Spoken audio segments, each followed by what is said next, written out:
This is Theology Bits, a ministry of Central Lutheran Church, Eugene, Oregon. I'm Pastor Ben. This video continues our series, Stories of Creation in the Bible, and we turn a page because now we're going to enter into the Psalms.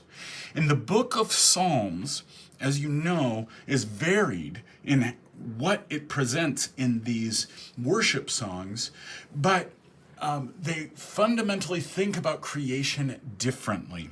We're going to have several videos here on different psalms and what they're doing with creation. Today we're focusing on Psalm 19. Quite a brief psalm. You might want to even have Psalm 19 open as I'm speaking. One thing we see in the Psalms more than we see elsewhere is creation as agent, meaning the creation is doing something. And here, not just, of course, parts of creation do things, humans do things, but here the earth itself does something. So it starts, this Psalm 19, where the heavens tell of the glory of God. It's all going to be speaking language. The firmament proclaims. The day, meaning day as in day and night, the day speaks. The night declares. And it's all about the words to tell the world. So what do you have here? Creation is doing something.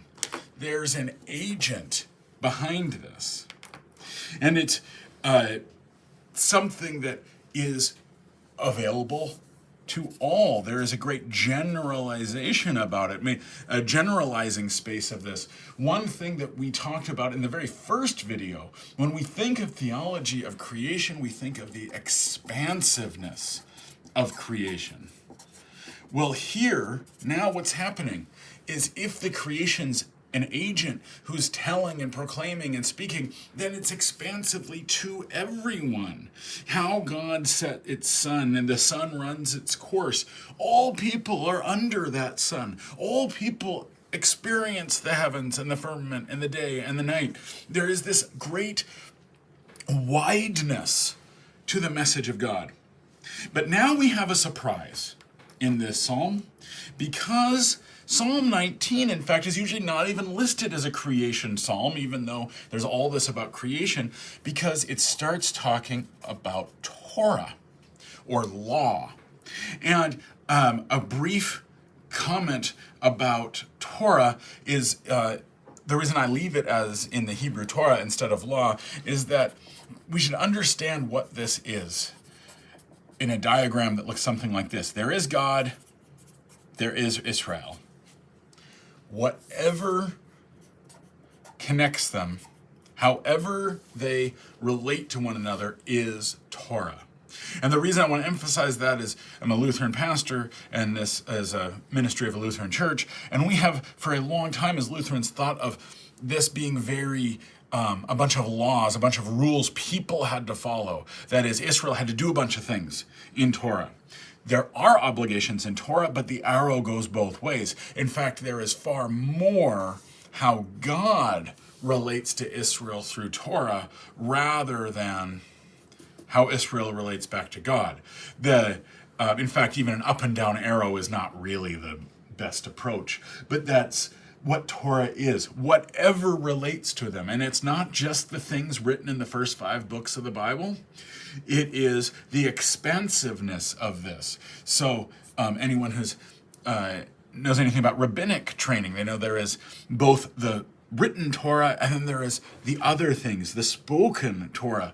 That is the tradition that we come back, because there's a lot of ways Israel relates with God, and it doesn't limit itself to just what's there. It's quite expansive. So this Torah is the focus, and it is very much this idea, and it calls it perfect. It uses words that in it, the one following it is one in wisdom. The the one, it revives the soul. The one following this rejoices in the Torah. It enlightens. All these things, but there's more that the Torah does for the one following it. In fact, Psalm 19 is usually paired with Psalm 119 as the most positive acclamations for what this Torah is in one's life. And it's often called a Torah psalm because the concept of it behind really the focus is if you keep Torah, then you'll be blessed. You'll be happy. Those are really very similar words. This is what makes a productive life in a relationship with God. That concept of Torah is something you find multiple places in Hebrew Bible, but what's surprising is that this piece about creation sets it up. Why on earth are we connecting Torah with creation? What is this about? Well, notice what they give one another. What we're really, and by the way, the other piece about Torah, I said it's not law. Really, the best translation is a divine instruction. How does God instruct a community in both directions? In order to relate with God, in order to relate with yourself. And what is that now saying? Well, who was doing the speaking here? Well, it wasn't the book, the Torah scroll. It was the heavens, the firmament, the day, the night. What are we finding? Is that God's creation is God's, maybe I should put that as well, Torah.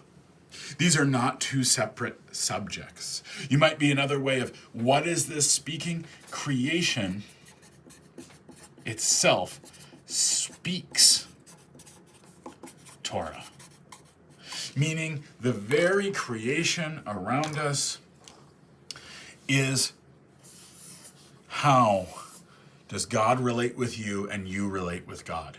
That the entire place where we reside, meaning the creation, is proclaiming the Torah that they know of how God relates with them. And that expansiveness that can be lost if we don't understand that. This psalm is saying the Torah is for everybody because creation is for everybody. Our God is for everybody. This is a totally different theology of creation than we've had before. It's not talking about origins of anything. It is talking about how in present day creation does something. God has embedded into creation action, and that action leads to how to relate to God. It's creation secondarily as Torah, as the divine instruction for a relational God. This is very different from what we've had elsewhere. We're going to look at a few more Psalms in coming videos, which will also have very different emphasis in the theology of creation. This has been Theology Bits. I'm Pastor Ben.